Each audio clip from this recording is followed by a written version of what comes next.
So here is a 1991 Corvette ZR1. I made another video about this car, just a quick little chat. So this car is pretty special. It is for sale. I am going to do some service. I had a guy come look at it at the beginning of the week. He didn't want to pay me what I want for the car, so I am going to keep the car, and it's still for sale. And it's not perfect, you know. I don't want to represent this car as a perfect car. This is a very nice driver. 40,000 original miles. It's the original paint.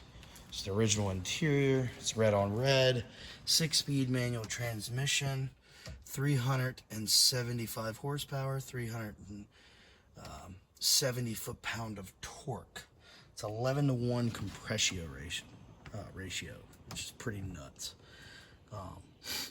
Also, it has a valet key, something, I don't know if I talked about this last time I was messing with it. Right here is your valet key, and basically when you're driving it, you don't have that much horsepower. You have about half. You have about, I don't know, about 200 something, I believe. And then if you switch the key over to full, it'll light up, and you have the full 375 horsepower. And then also your suspension, which I chatted about briefly. Performance, sport, and touring. Touring, it rides extremely smooth, and track, it's actually very stiff. So the suspension works great. I'm actually shocked that a 1991 car had that. Also, you have this see-through roof. It is very worn. You probably need a new one. I mean, it looks cool from the inside. It works, but we need a new one. There's another top in the back that's under a cover. And yeah, so really cool car. Lotus designed motor. It's a 4-cam motor. Kind of like a modern day Coyote motor, or, you know, Ferrari made motors like this. Toyota did too. Ford's made the 4.6 Cobra motor was a 4-cam. So this is, a lot of people don't even know that Chevrolet had a 4-cam back in the day. Well, this is it. So it was designed by Lotus, assembled and hand built by Mercury Marine, and then it was the whole car was put together in Bowling Green, Kentucky. Very cool part of Corvette history.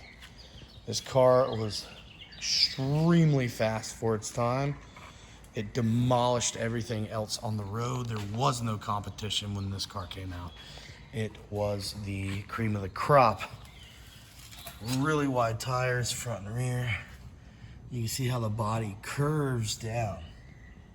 It curves underneath the car. It doesn't just stop.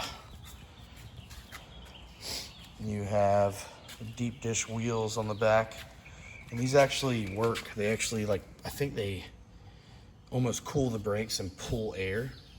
It's pretty cool. These are 315s on the back. Meaty, very meaty.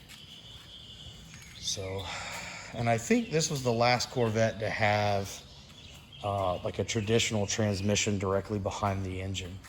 I think the next model, the C5, they would put the, like that. I think it's called a transverse. Could be wrong about that. It's a special name for it, but the transmission is basically in the rear of the car to help the balance. So,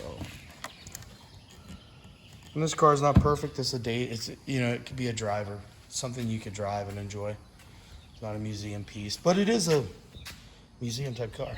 You could make this car a museum car if you spend a lot of time cleaning and polishing and fixing the imperfections on the car. Me personally, I'm just gonna do some maintenance work to it. So we are gonna start with the upper plenum. We're going to, I've already got all these torque heads loose. I think it's a T40. Let's see, it's a, yeah, T40.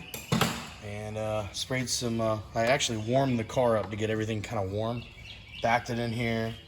Let it sit for a couple minutes. I used some penetrating lubricant on each bolt, let it sit for another, I don't know, 20 minutes. And then I said, oh, let's see if I can get them loose. So I got each one of them loose. These are a little hard to get to. Make sure you have something skinny to get down in there. But I'm gonna stop right there today. Tomorrow I'm gonna come out here, get all these out, start taking things off to get this upper plenum off. It basically comes off, and then you'll have your fuel injector rail, which is right underneath here. You can see the aluminum behind here.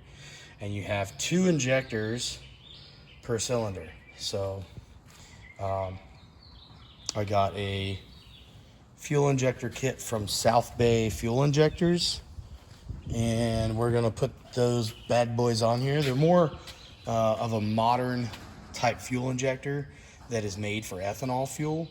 So it should make this car idle better.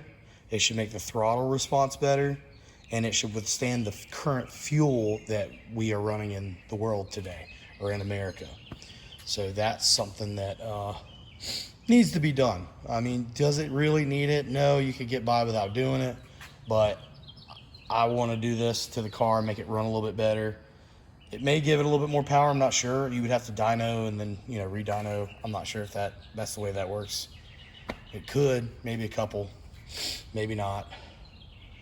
But we're gonna do that. We're also gonna change the coil packs underneath while I'm in there. Might as well do it. So that's kind of what I'm aiming to do.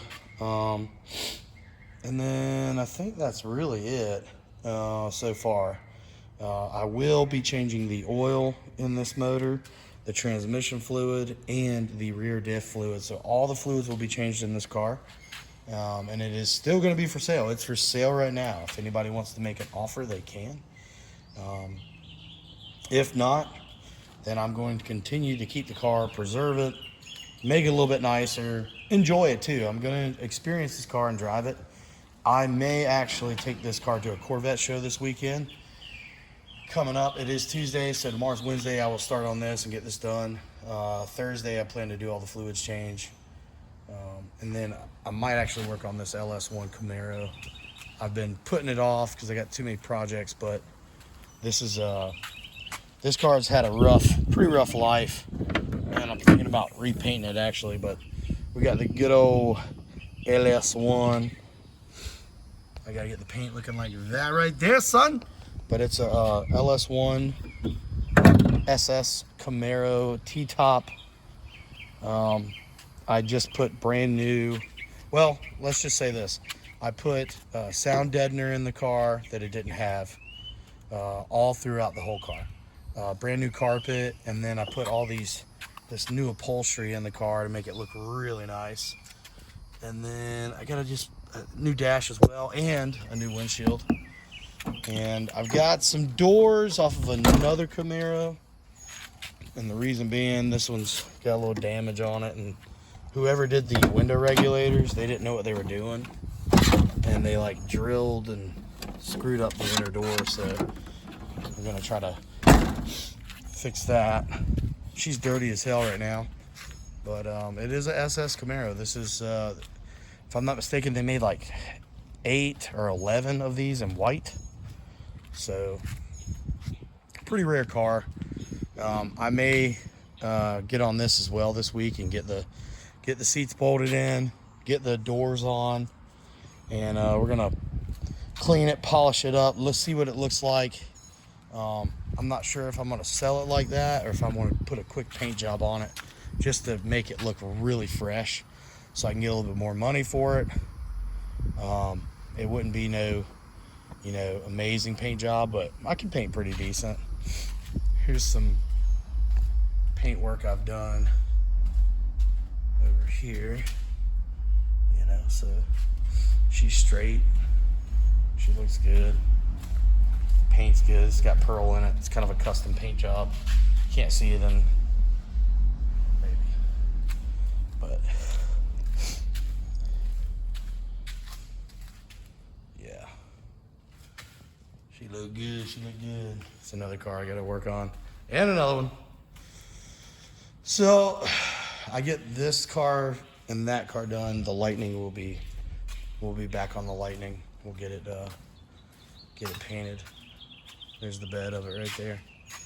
So, but yeah.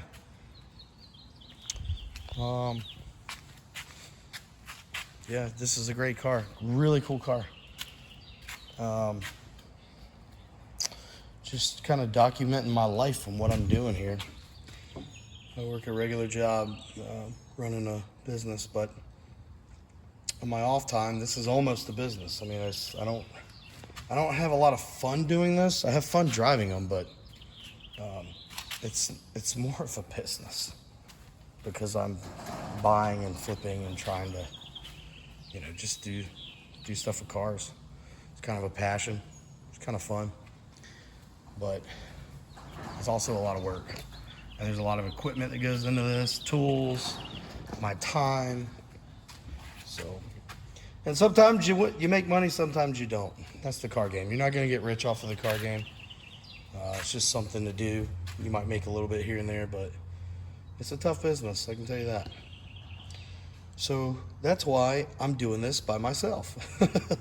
If I had somebody do all the work that I wanted to do, you're looking at anywhere from at least $1,500 to $2,500 worth of service work here, I think. So anyways, there's a little bit more detailed video on the 1991 Corvette ZR1. Right, Spike? Spike, right? Yeah? Oh, yeah. All right. You need a bath, bro. That's my pig.